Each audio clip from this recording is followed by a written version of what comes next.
शिक्षक मित्रांनो नमस्कार. बघा, आपल्या शिक्षकांसमोर जो काही सगळ्यात महत्त्वाचा आज प्रश्न वाढवून ठेवलेला आहे, तर या प्रश्नांच्या बाबतीत आपण थोडक्यात चर्चा करणार आहोत. आणि हो, जो तुम्ही विचार करताय अगदी तोच प्रश्न, तो म्हणजे की TET सक्ती.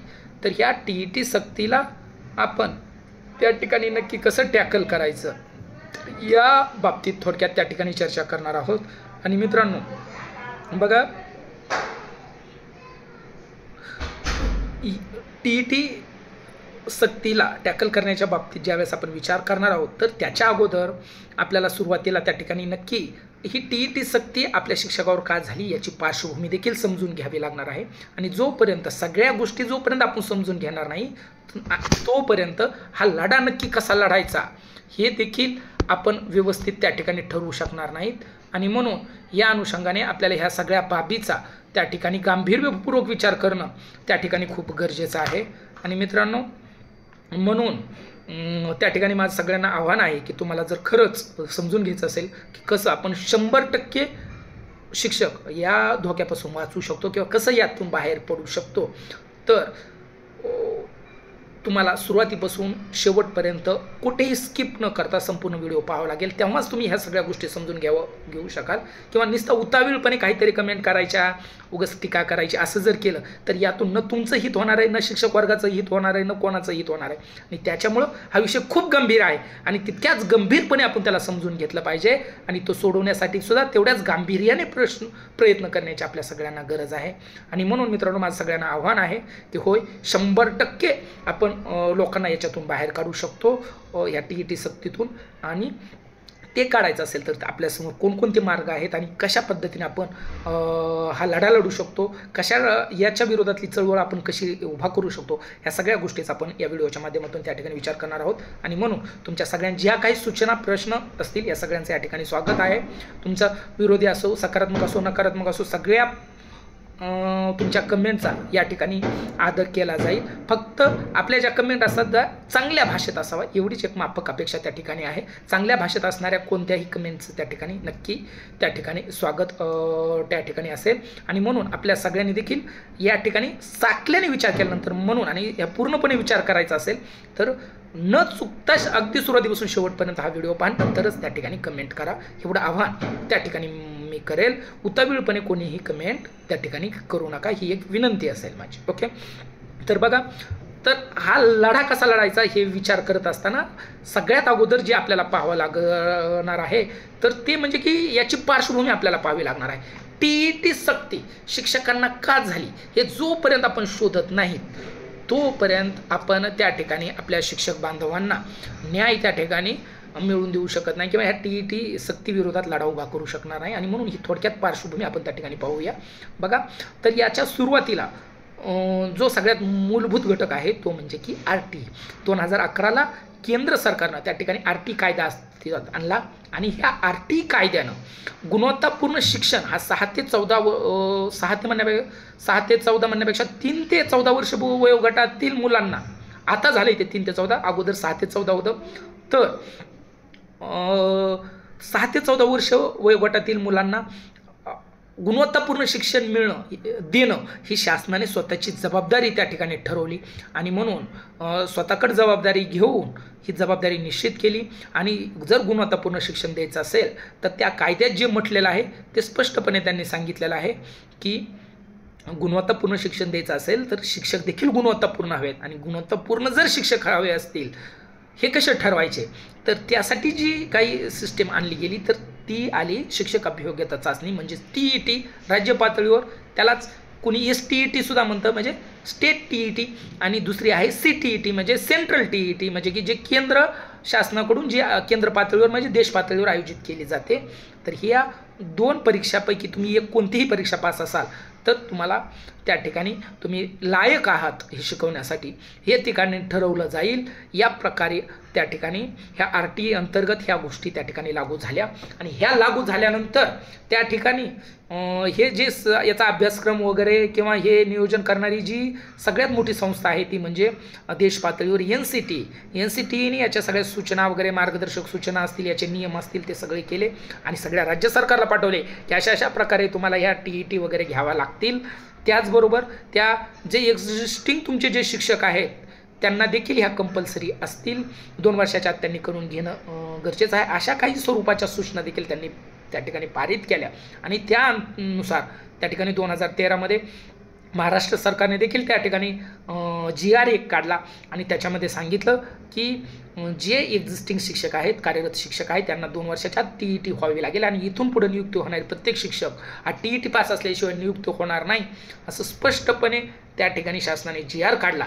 परंतु मित्रांनो, याच पद्धतीने आपण लढा लढून त्या ठिकाणी त्यावेळेस शासनाच्या ह्या कृतीचा विरोध केला, निर्णयाचा विरोध केला आणि त्यांना सांगितलं की आम्ही हा तुमचा कायदा येण्याच्या अगोदर त्या ठिकाणी सेवेत आहोत, त्याच्यामुळे आम्हाला हा पूर्वलक्षी प्रभावाने हा कायदा तुम्हाला लागू करता येणार नाही आणि त्या आधारावर शासनावर दबाव निर्माण करून आपण त्या ठिकाणी याच्यामधून सूट घेतलेली होती आणि त्या अनुषंगाने आपल्याला सूट मिळाल्यामुळं त्या ठिकाणी कार्यरत शिक्षकांना त्या ठिकाणी हा लागू नाही अशा प्रकारचं नंतर सुधारणा GR काढून फक्त इथून पुढे जे लागतील लोक त्यांच्यासाठीच हे त्या ठिकाणी बंधनकारक त्या ठिकाणी करण्यात आलेलं होतं.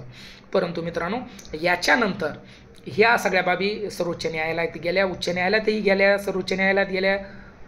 उच्च न्यायालयात तोपर्यंत धोका नव्हता सर्वोच्च, परंतु अंतिम निर्णय जो सर्वोच्च न्यायालयाचा आला तो खूप गांभीर्यपूर्वक आपण घेण्याची गरज आहे.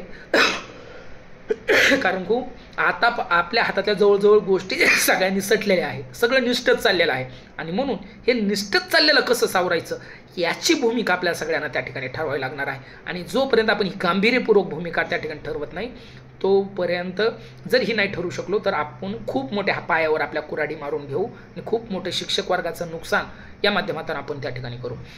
आणि म्हणून मित्रांनो, त्या ठिकाणी हे झाल्यानंतर त्या ठिकाणी केंद्र सरकारने सुद्धा भूमिका सर्वोच्च न्यायालयात मांडली आणि NCTEने भूमिका मांडली, सगळ्या राज्य सरकारने मांडले आणि त्याचबरोबर ज्या वेगवेगळ्या उच्च न्यायालयाने त्या ठिकाणी सुनावण्या घेतलेल्या होत्या त्यात त्यांनी काय भूमिका मांडली हा सगळ्यांचा विचार सर्वोच्च न्यायालयाने गांभीर्याने बारकाईपूर्वक केला आणि यानुसार जे कायद्यानुसार अपेक्षित आहे त्याला अनुषंगून कायद्यावर पाहून त्या ठिकाणी निर्णय दिला. आणि हे निर्णय देताना कोर्टाने स्पष्टपणे माननीय सर्वोच्च न्यायालयाने स्पष्टपणे सांगितलं की हा निर्णय सर्व शिक्षकांना लागू होतो. कुठं पार सेवानिवृत्तीच्या वर्षात असणाऱ्यांना सुद्धा लागू होतो.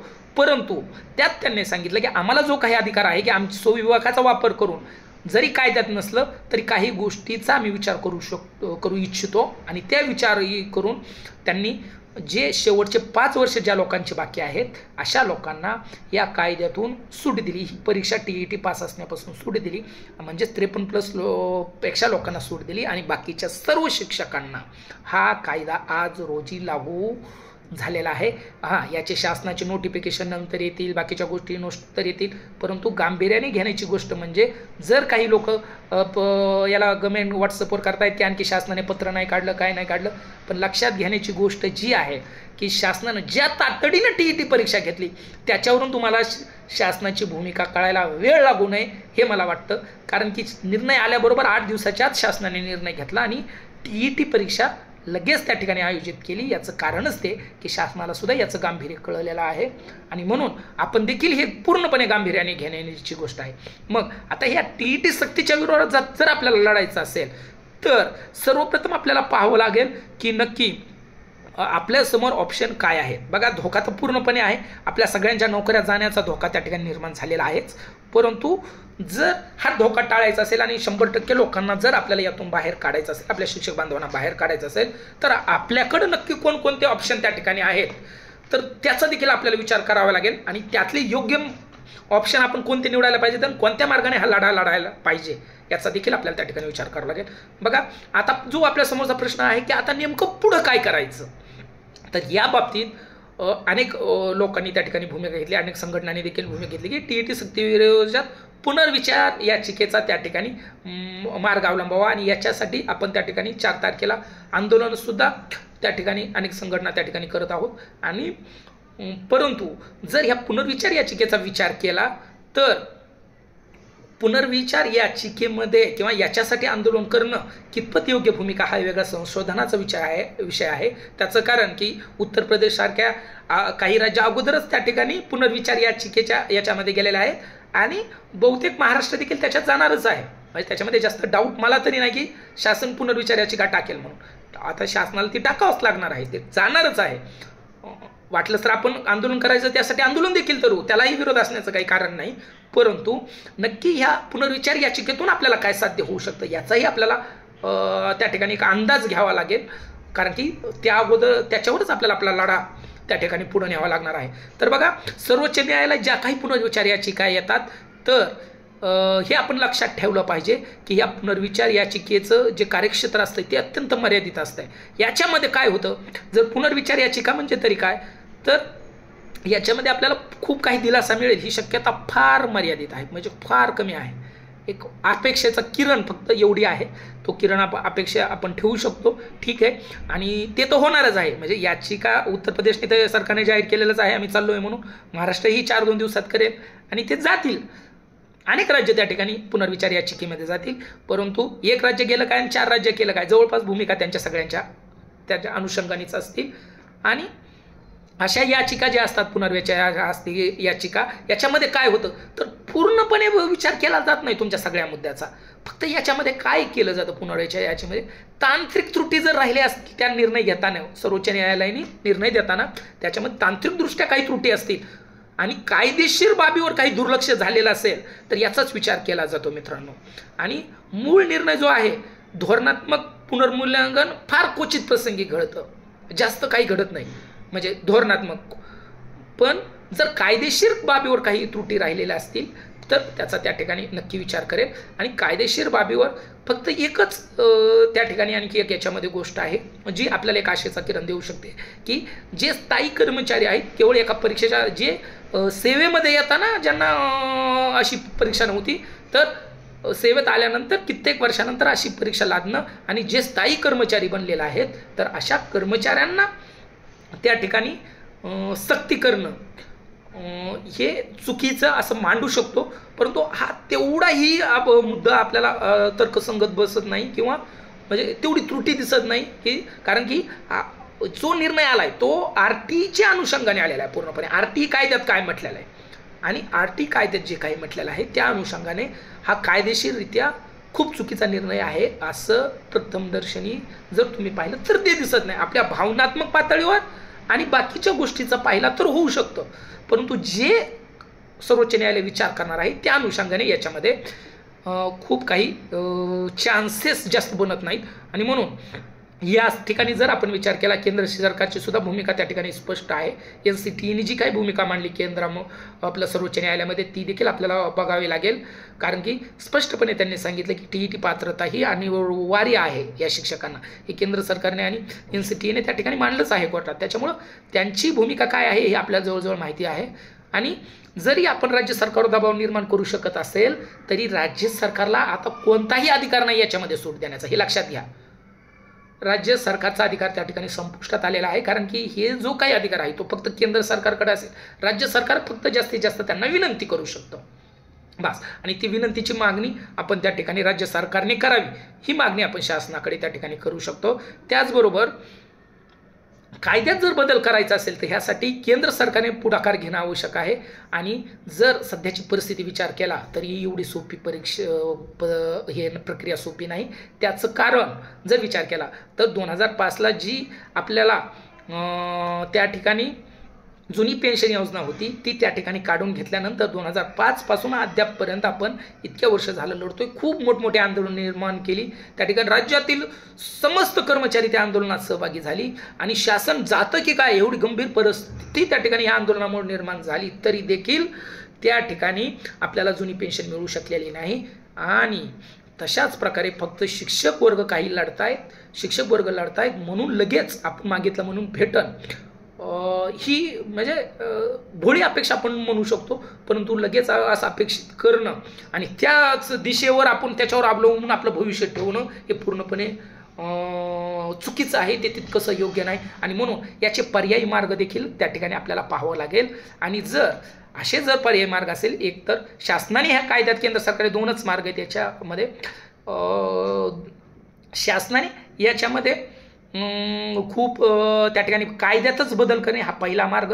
आणि त्यासाठी आपल्याला एक मोठी चळवळ, फक्त लढाच नाही तर खूप देश पातळीवर एक मोठी चळवळ उभा करावी लागणार आहे. ती आपण करूच.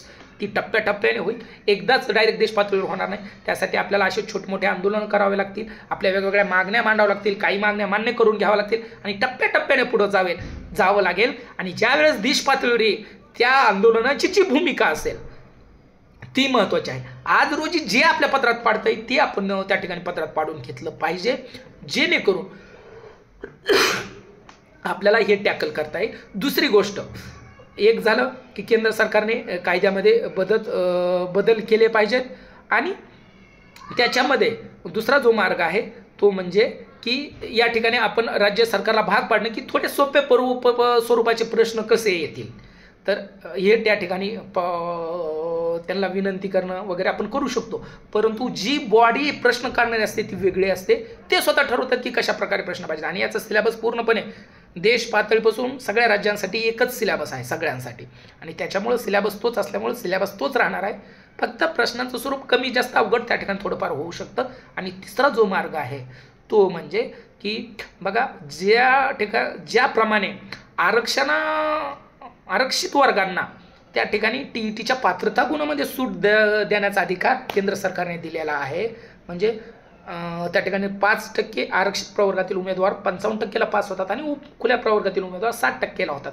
ही जी सूट आहे ही सूट ज्या प्रकारे दिली त्याच धर्तीवर जर आपण जुन्या कर्मचाऱ्याला अनुभवाच्या आधारावर, कारण की त्यांचा अनुभव देखील तितकाच महत्त्वाचा आहे, हे ज्यावेळेस आपण शासनाच्या लक्षात आणून देऊ, केंद्र सरकारच्या लक्षात आणून देऊ. कारण की फक्त नवीन आलं की लगेच तो व्यवस्थित शिकवल असं नाही, परंतु शिक्षकांचा अनुभव देखील तितकाच महत्त्वाचा असतो. आणि यौवन ज्या आपल्या पदोन्नती होतात ह्या बहुतेक अनुभवाच्या आधारावर होतात, आणि म्हणून हा अनुभव खूप महत्त्वाचा असल्यामुळे ह्या अनुभवाचं तुम्ही वेटेज लक्षात घेतलं पाहिजे. आणि म्हणून प्रत्येक वर्षी त्या ठिकाणी जर आपण त्याचं मूल्यांकन करून वर्षाप्रमाणे जितका अनुभव आहे त्या प्रमाणावर जर ही सूट मागितली तर ही मिळणं खूप सोपं आहे सगळ्या दृष्टिकोनातून. म्हणजे तत्कालीन यातून सूट मिळू शकते.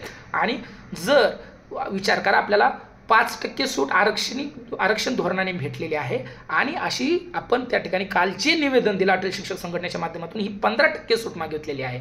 आणि ही 15 आणि ती 5 जर आपण विचार केला तर 20%, 60%हून 20% जर सूट झाली तर 40%मध्ये आपले लोक पास होऊ शकतात. आणि मित्रांनो खात्रीने सांगतो की जर एवढी सूट जर लागू झाली तर 90-95% लोक आपले पास होतील.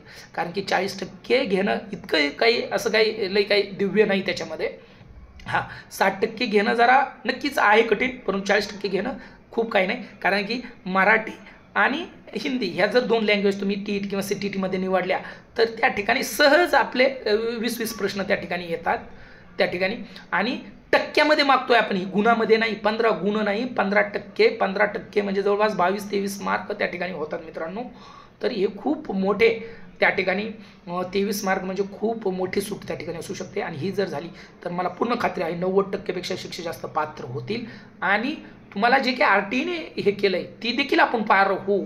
आणि जर आपले 5-10% जर शिक्षक त्या ठिकाणी अडकले तर यांना देखील आपण 100% त्या ठिकाणी बाहेर काढू शकतो. तर या लोकांना जर आपल्याला त्या ठिकाणी याच्यातून बाहेर काढायचं असेल तर त्यासाठी देखील आपल्याकडं दुसरा मार्ग आहे की ते म्हणजे बघा ST ज्यांच्या व्हॅलिडिटी झाल्या नव्हत्या त्यानुसार ज्यांच्या व्हॅलिडिटी झाली नाही अशा लोकांसाठी काही पदे त्या ठिकाणी शासनाने तयार केलेली होती. तशाच धर्तीवर जरी ऐन वेळ जर आलीच वेळ तर त्यावेळेस आपण असं कारण देऊन अशा पदावर तात्पुरत्या नेमणुका दाखवून पूर्णपणे पगार कायम ठेवून, जसं त्यांना पूर्ण पगार कायम ठेवला तर अशा थोड्या लोकांना वाचू शकतो. परंतु सगळ्याच लोकांना जर तसं वाचवा म्हणलो तर ते वाचणं शक्य नाही. थोडे राहिले तर त्यांना वाचवणं शक्य आहे, सगळ्या लोकांना तसं वाचवणं शक्य नाही. आणि दुसरी गोष्ट त्याचसोबत जो आपला देश पातळीवरचा लढा आहे तो आपल्या एकट्याच्या मागणीने नाही, तर देश पातळीवर जी मागणी आहे की ती TET सक्तीतून जुन्या शिक्षकांना वगळण्यात यावं. तर हे देश पातळीवर हा लढा योग्य दिशेने जर गेला आणि चांगली चळवळ जर आपली उपस्थित राहिली आणि शासनावर आपण दबाव निर्माण करण्यास यशस्वी झालो तर 100% त्या ठिकाणी ही सक्तीसुद्धा हटवली जाऊ शकते. परंतु हा खूप मोठा लढा आहे आणि हे लढत बसलोत आणि जर इकडे आपले 2 वर्षही निघून गेले ना आपल्याला जर बाहेर निघायची वेळ आली सिस्टीममधून तर खूप हाहाकार माजेल आणि हा हाहाकार माजू नये आणि हे वाचावं ह्यासाठी सध्या जे मिळतंय आपल्याला म्हणजे आणखी काय आपल्याला कोणी आश्वासन दिलेलं नाही, परंतु जे होण्यासारख्या मंजूर मागण्या आहेत या आपण प्रारंभिक पातळीवर त्या ठिकाणी सुरुवातीच्या टप्प्यात घेतल्या पाहिजेत आणि बाकीची जी मेन मागणी आहे की सरसकट त्या ठिकाणी मुक्ती, तर याच्यासाठी वेगळी चळवळ त्या ठिकाणी आपण चालू ठेवली पाहिजे असं आम्हाला त्या ठिकाणी वाटतं. आणि त्याच अनुषंगाने 26 सप्टेंबर रोजी राज्याचे मुख्यमंत्री, उपमुख्यमंत्री, शिक्षण मंत्री, प्रधान सचिव, शालेय शिक्षणचे शिक्षण आयुक्त, SCRTचे प्रमुख म्हणजे जे की हे TET परीक्षाच्या अंमलबजावणी करण्याची किंवा याच्या संदर्भाचं धोरण चालवण्याची राज्यातली जी जबाबदारी आहे ती SCRTकडे आहे आणि म्हणून या अनुषंगाने त्यांच्या प्रमुखाला देखील आपण त्या ठिकाणी निवेदन त्या ठिकाणी दिलेलं आहे आणि याच अनुषंगाने आपला पुढील लढा देखील आपण लढणार आहोत. परंतु हे लढत असताना आपल्या सगळ्यांचं देखील भूमिका त्या ठिकाणी सगळ्या शिक्षक वर्गाची देखील गरजेची आहे. आपण भूमिका ठरवणं गरजेचं आहे, कारण जर फक्त आपण नुसतं पुनर्विचार याचिकेमध्ये अडकून पडलो किंवा पूर्ण बंदी याच्यातच अडकून पडलो आणि हे जर लागू होऊ शकलेलं नाही, जर झालं नाही, तर त्यात पर्यायी सुद्धा आपल्याला काही लोक काढता यावात, काही नाही जवळपास सगळे यातून काढता येऊ शकतात या मार्गाने आणि बाकीच्या लोकांना त्या ठिकाणी तशा प्रकारची वेगळी पदं त्या ठिकाणी निर्माण करून आपल्याला त्यांच्या नोकऱ्या निवृत्तीपर्यंत देखील टिकवता येऊ शकतात. जसे की ज्यांच्या व्हॅलिडिटी STमध्ये होऊ शकलेल्या नाहीत अशा लोकांच्या नियुक्त्या ते वेगळी पदं त्या ठिकाणी शासनानं तयार करून त्या ठिकाणी केल्या. त्या धर्तीवर आपण या बाकीच्या लोकांच्या थोडे जे काही 5-10% लोक राहतील यांच्या त्या ठिकाणी 100% टिकू शकतो. त्याच्यासाठी आपण दबाव निर्माण करू शकतो आणि ते राज्याच्या अंतर्गत विषय त्यावेळेस येऊ शकतो, कारण की वेगळा निर्णय घेऊन त्यांना आपण टिकवू शकतो. जसं कंत्राटी स्वरूपाच्या धर्तीवर पण पेमेंट फुल जे चालू आहेत त्यानुसार आणि अगदी तसंच ते ST कर्मचाऱ्याच्या लोकांना मला ते पदाचं नाव आठवना तर पद निर्माण करून त्या ठिकाणी वाचवलेलं आहे. अगदी त्याच धर्तीवर आपण आपल्या 100% लोकांना या ठिकाणी वाचवू शकतो आणि म्हणून ह्या एका टप्प्याने आपण त्या ठिकाणी यश घेत राहून आपण या लढ्याला टॅकल करू शकतो असं ठामपणे आम्हाला वाटतं आणि म्हणून आपल्या समस्त शिक्षक वर्गाच्या हितासाठी, भल्यासाठी नक्की आम्ही ही भूमिका सातत्यपूर्ण मांडत जाऊ. ज्या लोकांची समज आहे, कुवत आहे समजून घेण्याची, ते लोक नक्कीच समजून घेतील आणि याच्यामध्ये भर देखील घालतील. आणि म्हणून आपल्या सगळ्यांना परत देखील आवाहन करतो की फक्त एका मर्यादित उतावीळपणे कमेंट करण्यापेक्षा किंवा भूमिका मांडण्यापेक्षा फक्त की नाही आम्हाला हेच पाहिजे आपण म्हणल्याने काही होत नाही. त्या ठिकाणी कायद्यातही एखादी भूमिका बसावी लागते, त्या दृष्टिकोनातूनही त्याच्यावर विचार व्हावा लागतो आणि ह्या सगळ्या अनुषंगातून ही भूमिका एक आपण समोर घेऊन आलेला आहोत. अपेक्षा आहे आपण सगळेजण या भूमिकेचं स्वागत कराल आणि नक्की जर ही भूमिका आपण आत्ताच घेतली तर जी आपली TET होऊ घातलेली आहे याच्यामध्येच आपल्याला हे 15 ते 20% याचा सवलत त्या ठिकाणी मिळू शकते आणि ही जर मिळाली तर येत्या TETमध्ये जवळपास आपले 80-90% बांधव त्या ठिकाणी बाहेर निघू शकतात आणि येत्या 1-1.5 वर्षामध्ये आपण परत 3 ते प्रत्येक वर्षात जर 3 परीक्षा त्या ठिकाणी शासनाला घ्यायला भाग पाडलं, प्रत्येक वर्षाला 3-3 TET, तर याच्यात 3 TET होते आणि केंद्र सरकारची जी CTET असते ती काढायला सगळ्यात सोपी आहे मित्रांनो TETपेक्षा CTET आणि ती जरी आपण पास झालो तरी देखील आपले शिक्षक वाचू शकतात आणि म्हणून मग हे देखील एक आपल्याकडे ऑप्शन दुसरा पाहिजे की आपण जी पात्रता आहे ती देखील सहजरित्या आपण त्या ठिकाणी क्रॅक करू, आपल्या लोकांना वाचू, जे अडकतील त्यांना देखील या ठिकाणी बाहेर काढू आणि म्हणून आपण सगळ्यांनी अशा या आउट ऑफ द बॉक्स जाऊन सुद्धा आपले प्रश्न आपल्याला सोडवावे लागतील. जर एका पारंपरिक श्रेणीत एका चौकटीतच जर आपण अडकून पडलो तर त्या ठिकाणी खूप मोठं नुकसान आपलं होऊ शकतो. हे जर टाळायचं असेल तर ही भूमिका आपल्याला सोबत घेऊन आपली चळवळ उभा करावी लागेल आणि जी आपली अंतिम मागणी आहे की TETमधून कार्यरत शिक्षकांची मुक्ती, तर त्या ठिकाणी देखील ती मागणी आपण पुढे घेऊन जाऊच, परंतु तोपर्यंत कमीत कमी एवढं तरी द्या. हे होत असेल तरी देखील आपल्याला खूप मोठा दिलासा आणि ह्या सुद्धा मार्गाने आपण 100% लोकांना बाहेर काढू शकतो. हेच मला या ठिकाणी सांगायचं आहे. आजच्या व्हिडिओत एवढंच. तुमच्या सगळ्यांच्या कमेंटचा नक्की या ठिकाणी आम्ही स्वागत करतो. नक्की आपली मते कळवा, नक्की व्हिडिओ जास्तीत जास्त लोकांपर्यंत शेअर करा आणि नक्की या योग्य ज्या भूमिका असतील त्याला जास्तीत जास्त संघटनेपर्यंत घेऊन जा. सगळ्यांना त्याच्यावर भूमिका घेण्यासाठी आपण सगळेजण भाग पाडाल एवढी माफक अपेक्षा व्यक्त करतो आणि थांबतो. धन्यवाद.